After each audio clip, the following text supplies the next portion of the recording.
बेलाळसेनर कटामुंड महाभारतर महासमर कहीं देखी श्रीकृष्ण कहीं बेलाळसेन को गुरु दक्षिणा मागी बेलाळसेन किए थिला बेलाळसेन कहीं महाभारत युद्ध रे भाग नहीं नथिले। श्री गुरु शिक्षा चैनल को आपण मान स्वागत। पांडव माने दूत क्रीड़ा रे पराजय वरण करी 12 वर्ष वनवास स्वीकार करथिले। एही समय रे द्वितीय पांडव भीमसेन कामाख्या नगर राजकुमारी बेलाबाली को विवाह करथिले। बेलाबाली एवं भीमसेनक नामानुसार पुत्रर नाम रखिथिले बेलाळसेन। बेलाळसेन थिले खूब शक्तिशाली योद्धा। गुरु विजयसेन युद्ध विद्या सिद्धि मंत्र को आयत्त करी बेलाळसेन खूब शक्तिशाली हो पड़े।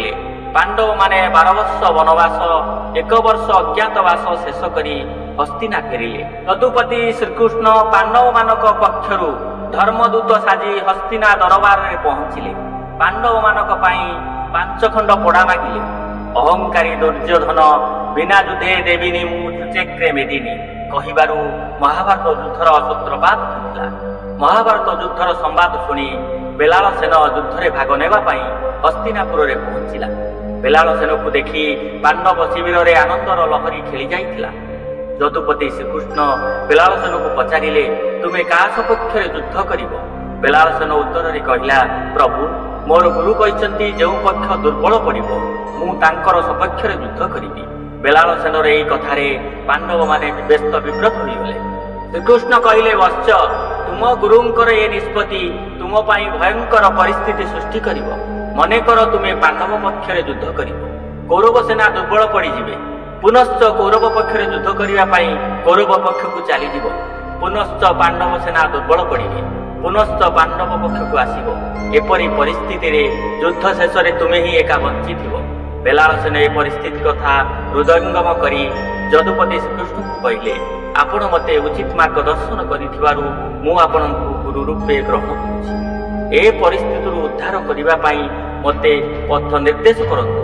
श्रीकृष्ण बेलाळसेन को कहिले तुम गुरु विजयसेन तुमको किपरि विद्या शिक्षा देइचंती तार प्रमाण दियो।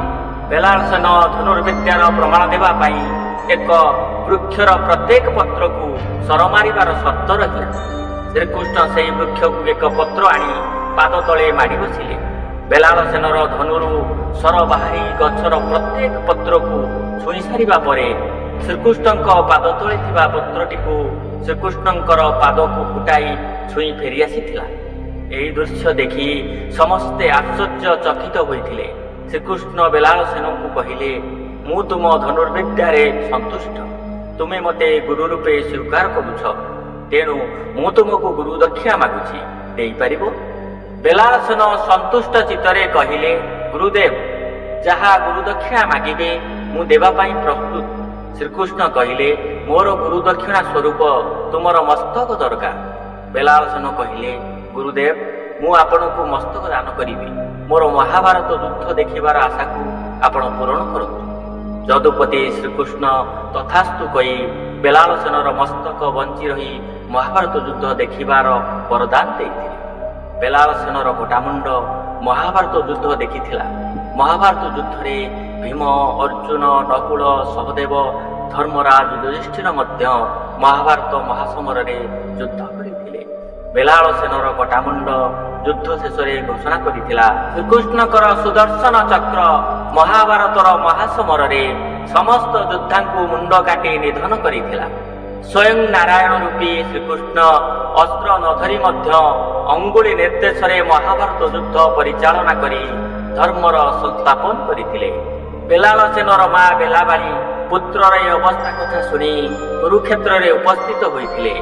पुत्र बेलाळसेन को पुनर्जीवन देवा पई श्रीकृष्ण को प्रार्थना करिथिले। श्रीकृष्ण जोगमाया को स्मरण करी बेलाळसेनर शरीर सह मुंड को संजोग करी जीवन दान देइथिले। बेलाळसेन संसारर माया त्याग करी तपस्या करिबा को मां को ठारो विदाय नै चली जाइथिले। ए वीडियोटी को रखिया पूर्व आपन को अनुरोध करूछि मो चैनल को सब्सक्राइब लाइक शेयर करंतु। रहुछि जय जगन्नाथ।